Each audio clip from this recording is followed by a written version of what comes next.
Hola a todos, soy David Leonardo Ruiz Piñeros y continuaremos con el segundo video de la primera parte de esta serie de tutoriales de RISC-V.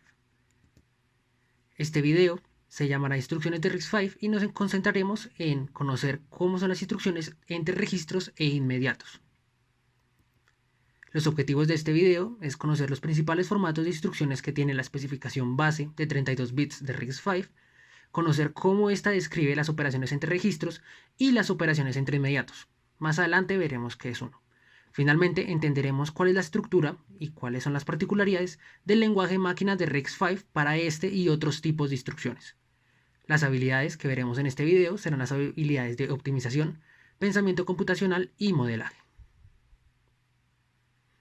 En la imagen podemos ver una instrucción como la que vimos anteriormente, add x5, x20, x21. En esta instrucción podemos identificar varias cosas. Lo primero es el tipo de operación a ejecutar, la operación suma aritmética, el registro de destino, que es el registro 5, y el registro de origen, el registro que utilizaremos para realizar nuestra operación. En este caso son los registros 20 y 21. Este lenguaje es muy sencillo de entender para nosotros, sin embargo, es necesario llevarlo a un lenguaje de señales altas y señales bajas para que nuestros multiplexores, nuestra ALU y en general todo nuestro datapad entienda.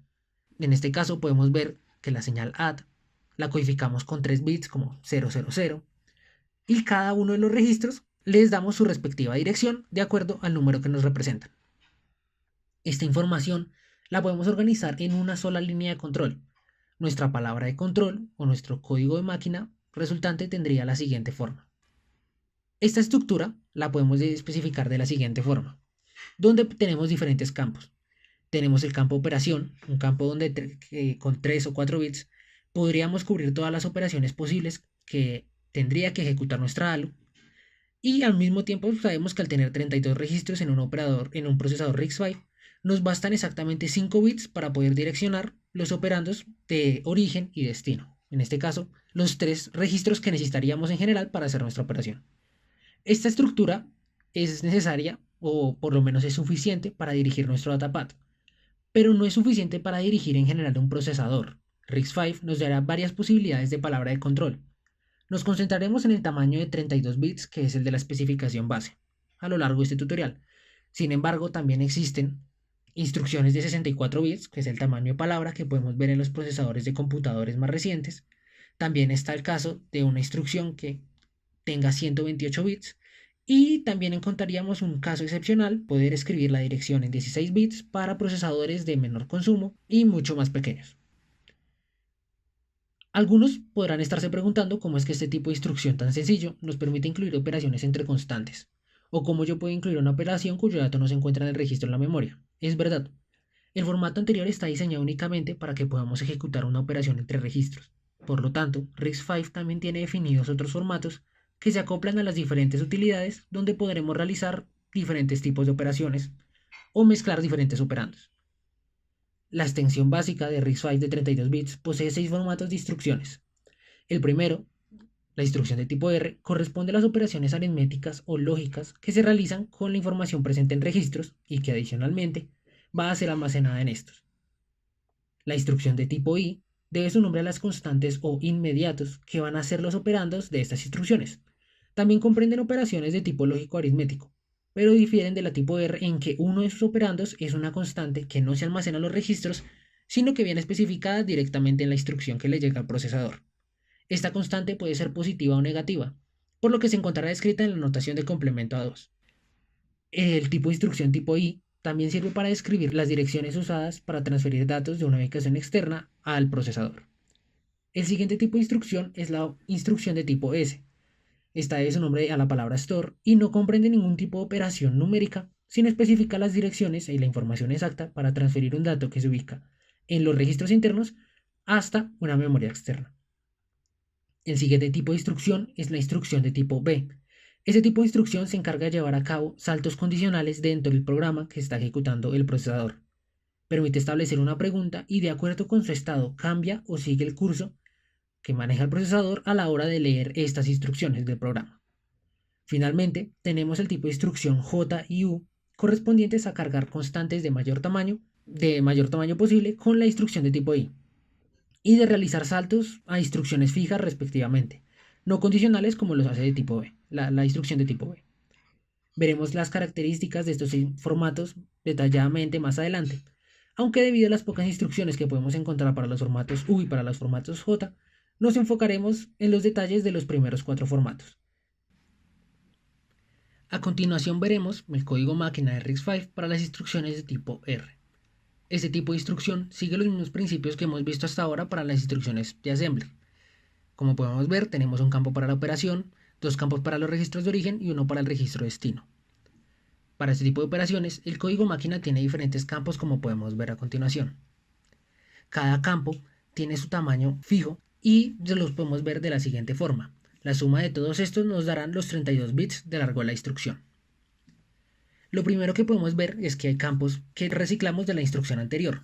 RS2 y RS1 son los registros de origen y RD es el registro de destino, cada uno con 5 bits que usamos para contar hasta los 32 bits necesarios, los 32 registros necesarios. Tenemos adicionalmente 3 campos definidos. Func3 se concentra en definir el tipo de operación lógica o aritmética a ejecutar en nuestra ALU, tal como vimos en el campo OP. El opcode nos indicará el tipo de instrucción que debemos ejecutar, para esto utilizaremos 7 bits, al igual que func7, que nos permitirá adjuntar diversas señales de control que irán conectadas a multiplexores y demás componentes que veremos más adelante. En un principio, la ubicación de estos campos nos parecerá un poco aleatoria y hasta desordenada, porque los registros no se pueden ordenar todos en fila o porque dividir todos los campos de selección de operación en 3 partes. Bueno, más adelante veremos que la estructura no es un asunto azaroso de cada formato de instrucción, y por lo contrario cumple con los criterios que favorecen su conexión física con el resto de los componentes. Podemos realizar entonces un pequeño repaso a las principales operaciones que abarca las instrucciones de tipo R. Tenemos operaciones de tipo aritmético como las que ya habíamos visto, suma y resta, y operaciones de tipo lógico, AND, OR y XOR. Adicionalmente, podemos describir operaciones de desplazamiento, como lo son el desplazamiento a la izquierda o a la derecha, y finalmente las operaciones de seteo. Estas operaciones nos permiten, con base a una pregunta, asignar un valor fijo al registro de destino. Antes de pasar a los ejemplos de cada una de estas operaciones, es necesario fijarnos de que el campo de opcode no varía para las instrucciones de tipo R. El campo de opcode permanece constante para los mismos tipos de instrucciones. Y el campo de func7 varía únicamente en un bit de acuerdo a instrucciones concretas como lo son la resta o la operación de shift derecha aritmético. El campo de func3 sí varía mucho más entre cada operación, ya que es el que describe directamente qué es lo que hace la ALU. Podemos ver entonces cómo se ejecuta cada una de las operaciones de tipo R. El primer caso de operaciones, que eran las operaciones aritméticas, como lo es la AD, posee 2 registros de origen, como ya los habíamos visto, que van directamente conectados a nuestra ALU y cuyos resultados se guardan en el registro de destino. En este caso podemos asignarle 2 valores cualquiera, como 681 o 817, y la ALU se encargará de asignarle al valor de registro de destino el resultado de la operación, 1498. Lo mismo sucede para las operaciones de tipo lógicas, como podemos ver en este caso la operación XOR. Le asignamos 2 valores a los registros de origen y la ALU se encargará de asignar el valor resultante. Pasando a las instrucciones de desplazamiento, tenemos en este caso la operación de Shift Right Logic o SRL. En este caso, uno de los registros tendrá el contenido, mientras que el otro registro o el registro 2 se encargará de decirle a la ALU cuántos bits tiene que desplazar el contenido del registro 1. En este caso tenemos el valor de 680 en el primer registro y el valor 2 en el segundo registro, lo que nos indica que el valor que se tiene en el primer registro deberá ubicarse en el valor de destino con 2 bits desplazados a la derecha. Podemos recordar que esta operación de correr 2 bits a la derecha es lo mismo que realizar divisiones en potencia desde 2. Correr 2 bits a la derecha sería dividir 680 entre 4. 170 es el valor que se almacenaría en el registro de destino. También vimos que había una operación llamada Shift Right Arithmetic. Para este caso se sigue la misma lógica de la operación SRL. Sin embargo, tenemos en cuenta el signo que poseía originalmente nuestro registro 1.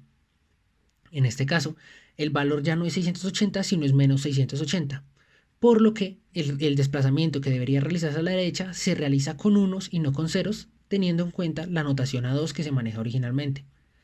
El resultado ya no tendría que ser 170, sino se conserva el signo, correspondiente a menos 170. Pasamos al último tipo de operación, las operaciones de seteo, con el ejemplo de la operación set if less than o SLT. Esta operación nos permite comparar el valor de origen de los dos registros y poner un 1 si el valor del registro 1 es menor al registro 2 o poner un 0 en nuestro registro destino si el valor del registro 1 es mayor al registro 2. En este caso tenemos 681 en nuestro primer registro y 817 en nuestro segundo registro. Como el registro 1 es menor al registro 2, el resultado que deberá almacenarse en nuestro registro destino es 1. Una vez entendido esto, podemos pasar al siguiente tipo de instrucciones, que son las instrucciones de tipo E. Este tipo de instrucciones son frecuentemente utilizadas ya que nos suelen ahorrar tiempo en la ejecución de tareas. Ya no va a ser necesario recurrir únicamente a registros, como el origen de nuestras operaciones, sino que bien se podría solo indicar por medio de constantes qué valor deseo incluir o sumar o operar en determinado registro. En este caso ya no sería necesario únicamente contar con el registro 2, sino que podría ser descrito directamente el valor en la instrucción. Las constantes se suelen llamar inmediatos y es de esta palabra donde proviene el nombre de la instrucción. El formato de este tipo de instrucciones cambia un poco con respecto a la instrucción de tipo R. En los primeros 20 bits de la palabra de control, la estructura permanece igual.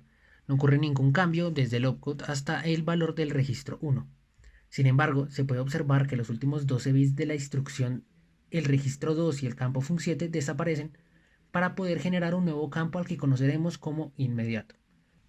Este campo se encargará de almacenar temporalmente la constante a sumar, ya que de solo utilizar los 5 bits que nos proporcionaba la ubicación de registro de origen, solo podríamos haber cubierto un rango de 32 números. Ahora, con la nueva modificación, el rango de constantes que podemos manejar es de hasta 12 bits, un cambio que nos permite cubrir 4096 combinaciones y abarca desde menos 2048 hasta 2047 en complemento a 2. Al conocer estos cambios, podemos recrear casi en su totalidad las instrucciones que aprendimos en las instrucciones de tipo R. Es posible ejecutar operaciones aritméticas, eliminando la operación de resta, ya que ésta se puede definir si se va a operar o no un número negativo por medio del signo del inmediato. Podemos utilizar las operaciones lógicas, de comparación y de desplazamiento con los mismos principios que habíamos observado. Es necesario notar que existe un cambio en la parte del campo de func7, donde ya no va a ser necesario que ciertas operaciones lo utilicen debido a que este va a ser ocupado por el inmediato. Las operaciones de desplazamiento se utilizarán este campo ya que el máximo número que yo puedo desplazarme es de 32 bits, utilizando únicamente los primeros 5 bits que se utilizaban para el registro 2. El campo del loopcode, al igual que con las instrucciones tipo R, será útil para representar todas las instrucciones que tengan que ver con la operación de registros. Este campo no se mantendrá igual para todas las instrucciones de tipo I que veremos más adelante. Poder replicar estas instrucciones nos ayudarán a agilizar muchas tareas. Esto debido a que principalmente se reducen los tiempos de ejecución de las instrucciones de tipo R. Con este tipo de instrucciones requeríamos cargar el dato en registros para después operarlo. En este caso no es necesario, podemos operar el valor del registro con otro valor que viene especificado directamente de la instrucción. Aún así, es necesario recalcar ciertos inconvenientes que son necesarios solucionar. Operar números no representa inconvenientes siempre y cuando el número almacenado en el registro y el número de la instrucción sean positivos, ya que se puede asumir la diferencia de bits como 0.